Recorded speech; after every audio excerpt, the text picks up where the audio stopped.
जी हाँ। शिक्षा आयोग को निदेशालय ने भेजा ई अध्याचन का प्रारूप।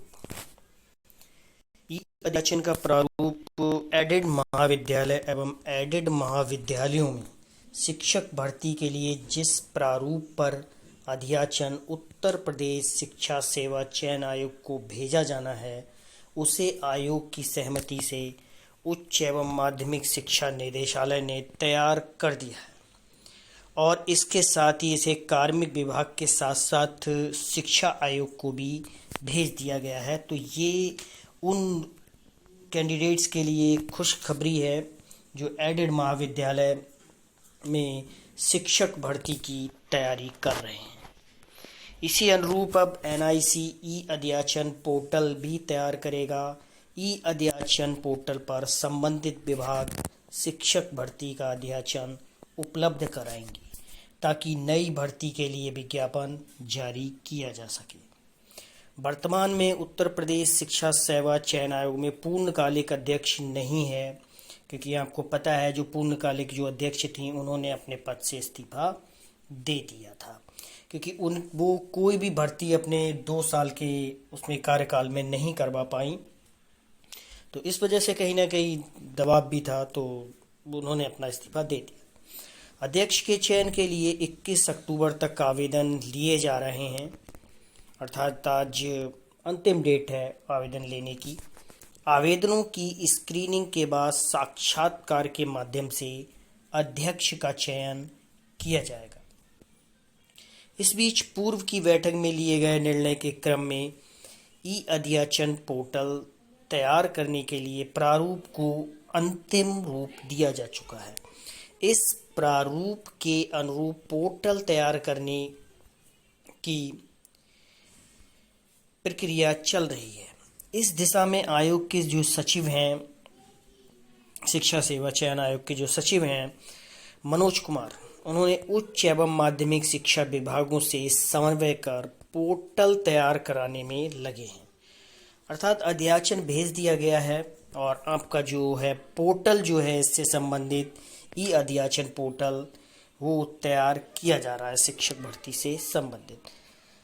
शिक्षा सेवा आयोग जो है उसकी मंशा है, उत्तर प्रदेश का जो शिक्षा सेवा चयन आयोग है उसका ये मानना इच्छा है कि नए अध्यक्ष के आने तक ई अध्याचन पोर्टल तैयार हो जाए, ताकि भर्ती की जो स्पीड्स हैं उत्तर प्रदेश में उसको बढ़ाया जा सके। और कहीं ना कहीं 2027 का जो चुनाव है उसको लेकर भी सरकार के सामने एक चैलेंज है कि उससे पहले कुछ भर्तियां हो जाएं और कुछ भर्तियों को जो है उनका नोटिफिकेशन जारी कर दिया जाए।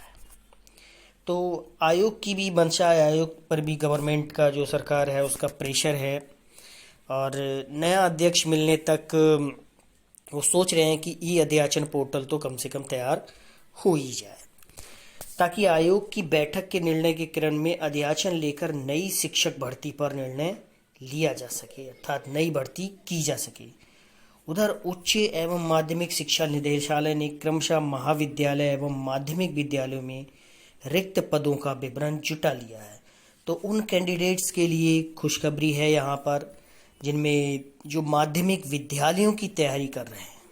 ठीक, महाविद्यालय की तो जो तैयारी कर रहे हैं एडेड महाविद्यालय की, उनके लिए तो खुशखबरी है ही, साथ ही साथ जो माध्यमिक विद्यालयों में कर रहे हैं उनके लिए भी खुशखबरी है।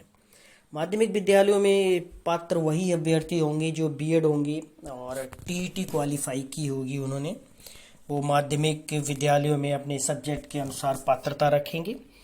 और महाविद्यालय में जो एडेड महाविद्यालय हैं उनमें ऐसे अभ्यर्थी पात्रता रखेंगे जो पोस्ट ग्रेजुएशन में जिनके 55% मार्क्स होंगे और जिन्होंने नेट की परीक्षा उत्तीर्ण की होगी या जो पीएचडी करे हुए होंगे। ठीक, जिन्होंने पीएचडी की होगी। ठीक, तो वो असिस्टेंट प्रोफेसर के लिए होंगे। तो ये था कि जो महाविद्यालय और माध्यमिक विद्यालयों की तैयारी कर रहे हैं वो अपनी स्पीड को धार दे दें। ठीक, मतलब अपनी स्पीड को बढ़ा दें, क्योंकि ऐसा नहीं करना चाहिए कि वैकेंसी जब आए तभी हम बुक लेके बैठें, तभी हम कोर्स परचेज करें कहीं से। आपको अपनी प्रिपरेशन जारी रखनी है और ऐसे ही कैंडिडेट्स जो हैं वो सक्सेस होते हैं अपने जीवन में, जो तैयारी जारी रखते हैं।